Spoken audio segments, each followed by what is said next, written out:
1550 WKAL. Bob and Ricky in the morning. It's a Monday morning, and that means it's time for our Monday morning meeting with the mayor. I see you survived the weekend very well. Yes, barely. With a little help of a Z-Pack and good old Dr. Patrick taking care of me. I'm good to go again. Okay, now you were out and about this weekend, right, or not? Oh, yeah. Okay. We had the Junior ROTC basket raffle yesterday. What did you win? You must have won actually, my wife did win a basket of toys for a young lady, so they're not quite the age of my granddaughter, but we'll figure something out. Okay, well, don't give too much away, so they don't know what's coming. So that's no, great. She definitely won't. Not at 5 months. That's a great event, and our thanks to Skip High for coming in and talking about that last week. Yeah, the Junior ROTC program is an awesome program they've got going.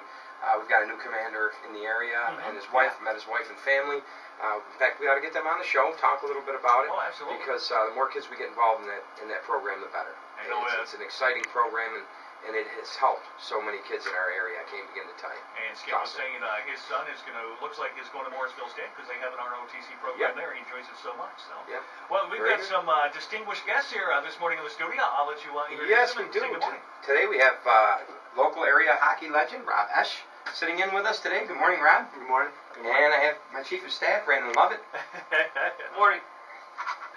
Man of many words. Many words, but many actions. Rob, thank you so much for coming in. We just wanted to come in and chat a little bit about hockey in the Mohawk Valley, and in particular hockey in Rome, New York, and what you've been doing for us here in town. Well, obviously it's an honor to be on the show, so thank you for that. Most people don't know, but I'm actually my whole family's from Rome. So a few years back when I reached out to you guys, it was again another honor to have the opportunity to come to Kennedy Arena and do something locally. Rome's always had a special place in my heart, and continues to do so. Well, we really appreciate everything you've done in the last 2 years. You've really bumped up hockey in Rome, New York. I think you've created a lot of excitement overall, not only in the city and getting people into our arena to see what a beautiful facility we have, but also I think it's helped generate more excitement for the Comets and what's going on at the Utica Auditorium.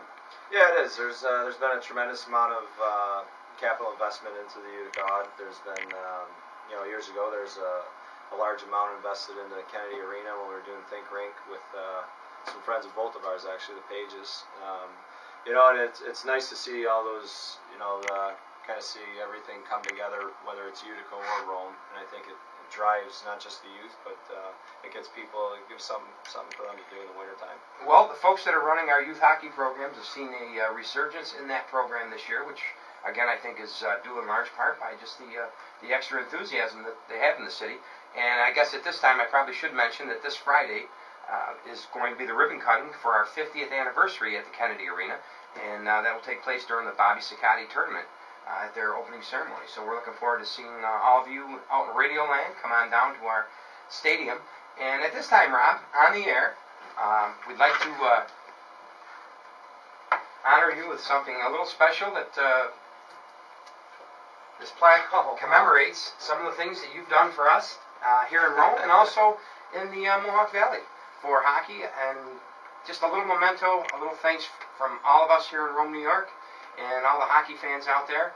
And I didn't get a signed puck the night you guys were in because I didn't have nothing to write on, but I now have a puck with the 50th anniversary logo on it, signed by me. Not that it means anything. Oh, this is awesome. I appreciate that. That's a terrific plaque. We'll make sure he doesn't put that up on eBay. Yeah, I don't know. Try to get your signature. I think those pucks are probably worth 50 cents anyways. That is awesome. I greatly appreciate that. Thank you. You're more than welcome. More than welcome. So let's talk about some other things that are going on at the auditorium. I know you guys are doing a little bit more than just hockey. Yeah, well, it's been a busy few weeks here. Last week we had Dierks Bentley in town. It was a terrific concert. A lot of people don't realize this, but I don't just run the Comets, but I also do the promotion of concerts. We do the concessions, parking, so all the grapes make their way up to me at the end of the day. I know the feeling.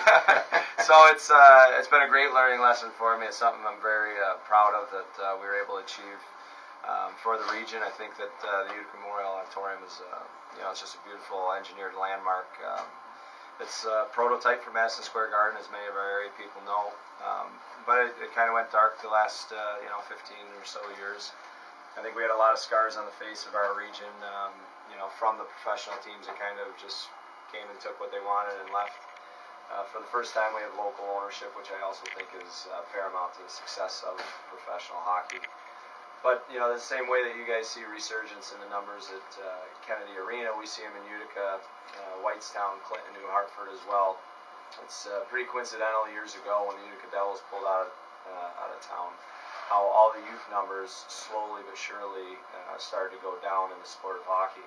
And coincidentally also, when the Syracuse Crunch 20 years ago came into Syracuse, their numbers started to climb. So I think the hockey arenas and the community centers locally are going to be alive and well, with the support of the American Hockey League back in town. It's just it's an exciting thing. The players are obviously role models at that level. So I think all in all, it's going to be terrific for the region.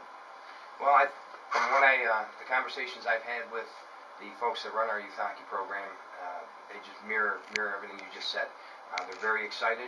We've made some improvements on the rink this year. And Brian, why don't you touch on a couple of things we've done for the youth hockey and for the overall safety at the arena? Sure. I'll be back on tomorrow to talk a little bit more about the 50th anniversary as well. But some improvements to the arena have been pretty significant. Everything from very recently our trophy case. It was something that was long talked about. We finally were able to make that happen this year.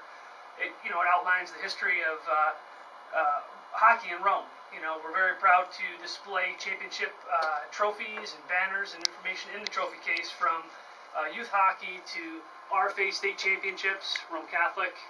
Also very proud to have both the Sestito boys jerseys on display.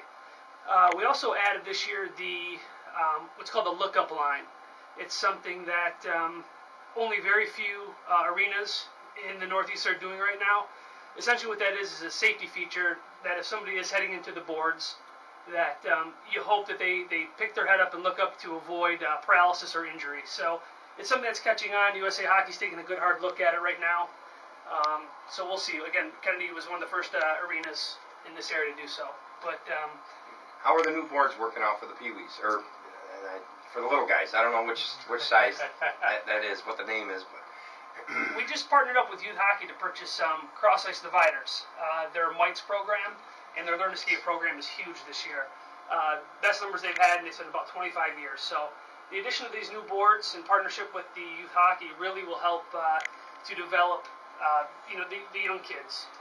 That's really your feeder program, which you hope to keep and retain for the years to come to keep Rome hockey successful.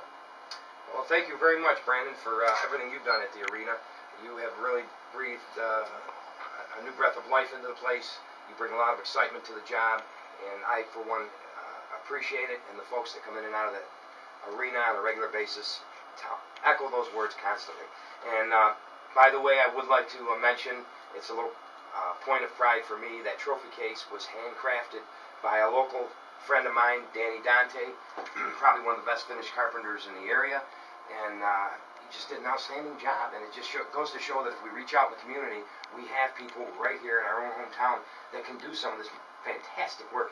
And I really encourage people, even if you don't have time to watch a hockey game or if it's not your cup of tea, at least take a ride by the rink, stop in, take a walk, and look and see what we've done in that place. And take a look at Danny's trophy case and all the history, the memorabilia that's in there. And I think it's a worthwhile trip. And I really appreciate everything you've done thus far, Brandon. Thank you, Mayor. I really appreciate that. And yes, definitely get by to the arena if you have an opportunity. This Friday night we'll be cutting the ribbon for the 50th anniversary. Tomorrow I'll be on the radio with Ryan Hickey from the Recreation Department to discuss some more of the arena improvements that we've done, and we'll hit on that again tomorrow. Very good. So that's the mites that do the cross plane. As Rob knows, and Brandon does too, I'm not much on hockey. However, I am wearing my hockey tie today in honor of not only Mr. Esch, but also my nephew. If you remember Tony, you met him a couple years ago. He's still playing the game, still in the net. He is playing for Daniel Webster College in New Hampshire. And I told him that I'd be on the air with you today, so he was kind of excited. He wanted to tell you to say hi and wish you the best of luck with everything that's going on at the arena. Well, tell him thank you. Will do. So talk a little bit more about maybe some of the other things you have planned at the arena. Well, obviously we have a really special event coming up at the end of January, which our area, for areas this size, generally you'll never see it. It was a fluke that we got it, the AHL All-Star Game, which is coming January 25th and 26th. Obviously, it showcases the best players in the American Hockey League, all of which will, most definitely go on to have great NHL careers.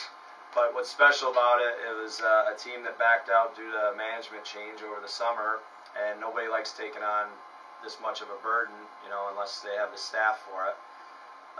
So in the Board of Governors meeting, I obviously raised my hand and said, I'll do it. and everybody's skeptical going to such a small venue just because it's such a large event. It reaches over 100 million houses through the U.S., Canada, and Europe, Western Europe. So it is a really large event that I'll be putting most of my time and effort into that the next few months during the holiday seasons here.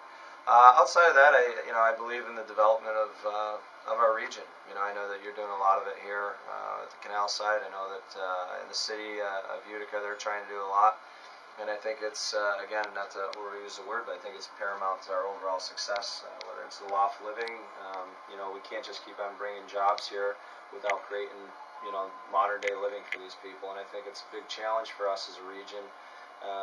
We've worked so hard to change the Air Force Base into a business park and to create Nano Utica, which is the catalyst in the future for the whole assembly line of the thruway. So I think with all that being fair, well, and equal, I've kind of shifted gears a bit, and now I'm getting more into the development side, and that's hopefully will keep me occupied for the next little bit. Well, developing the quality of life is in fact paramount in this area, and that's going to go hand in hand with drawing the younger generation into a lot of the high-tech jobs.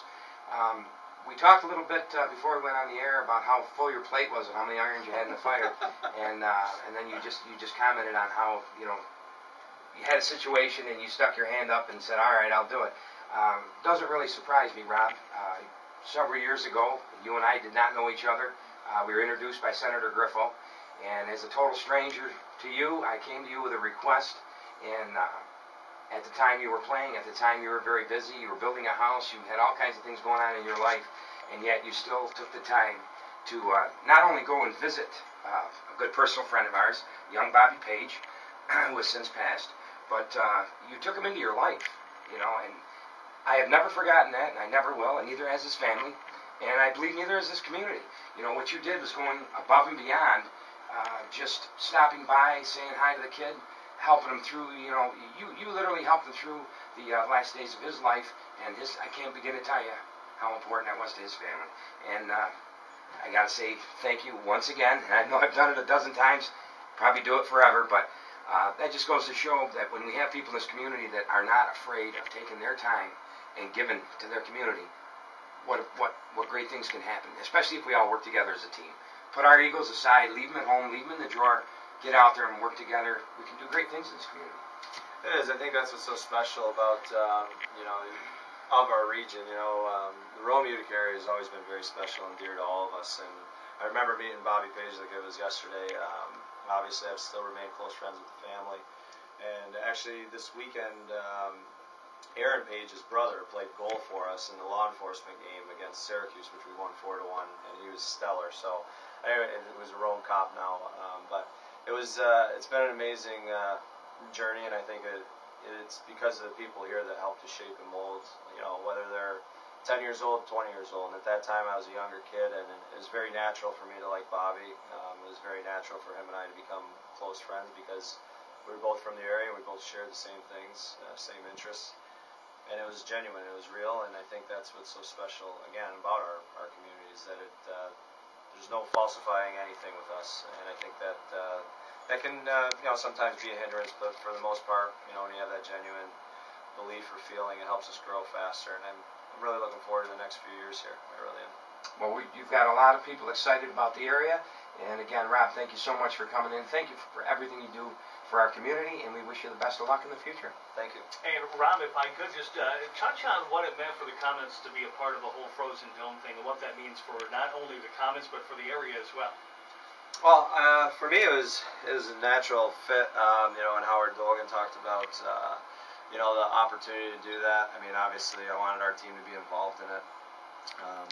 But what it did was it put not just the AHL back on the map, it put Central New York back on the map. I mean, too many times we think parochial thoughts, and I think this was a way of bridging the gap even between Utica and Syracuse, which I think is another great thing that's kind of been hiding in the shadows. But to have 30,000 plus people and to set an attendance record like that it was so special the whole day. I mean, clearly the score didn't work out the way that we had hoped it would, but on the same hand, when you have over 30,000 people cheering on the sport of hockey, whether it's a social atmosphere or whether it's a passionate hockey fan, they still showed up.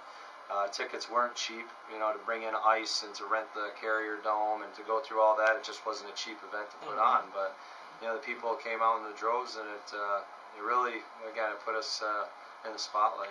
Hey, and somehow you didn't manage to suit up for the game. I can't imagine. You would have loved to have been part of something like that, wouldn't you? I don't think our coach would put me on that. He would put me on the other team. He'd let me play on the other team, not on our team.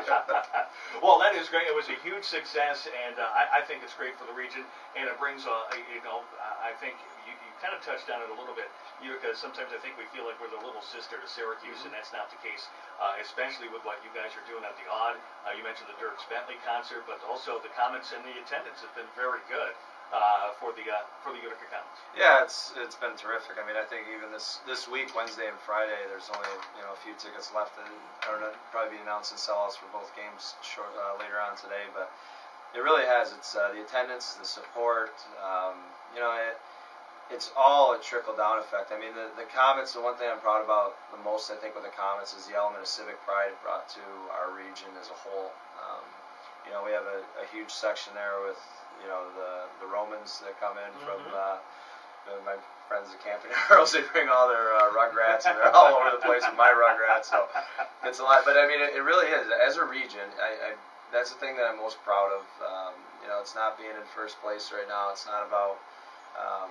the fact that we're here for 6 years. It's not about the athletes being in town. It's the civic pride that it's brought to our community, and I think it's been hidden for the better part of 25 years. To be honest with you, I don't even remember much civic pride growing up here, and I think that's what sports do. It brings that. Well, we got to get you and your family, Mayor, involved in hockey. I have done broadcasting for a variety of games. I've done football, baseball, basketball, just about everything. Field hockey, lacrosse. And my daughters have never really gotten into any sport I've ever covered until I did hockey. Now my 20-year-old and 18-year-old absolutely love it. My 20-year-old explained it to me like this: Dad, life should be like hockey. If you got a problem with someone, you kind of check them into the boards, maybe go into the penalty box for 2 minutes, and then you're back on the ice. That is a reality. That's why it's the best sport. It's a very honest sport. There's no way you're going to get away with anything. I just never thought my daughters would take up hockey, but they absolutely loved it. So, well, Bob, the only thing I learned about hockey that I absolutely had to, and retired Captain John Bilby always reminds me before I go out on the ice at the beginning of the game, is that you drop the puck in hockey. And that's, once I learned that, I was good to go. Hey, Rob, it was great to have you. We'd love to have you back at some time in the future as well to talk more about the Comets and what's going on at the Odd. Thank you. I appreciate that. All right, we'll come back with more with the Mayor right here on 1450.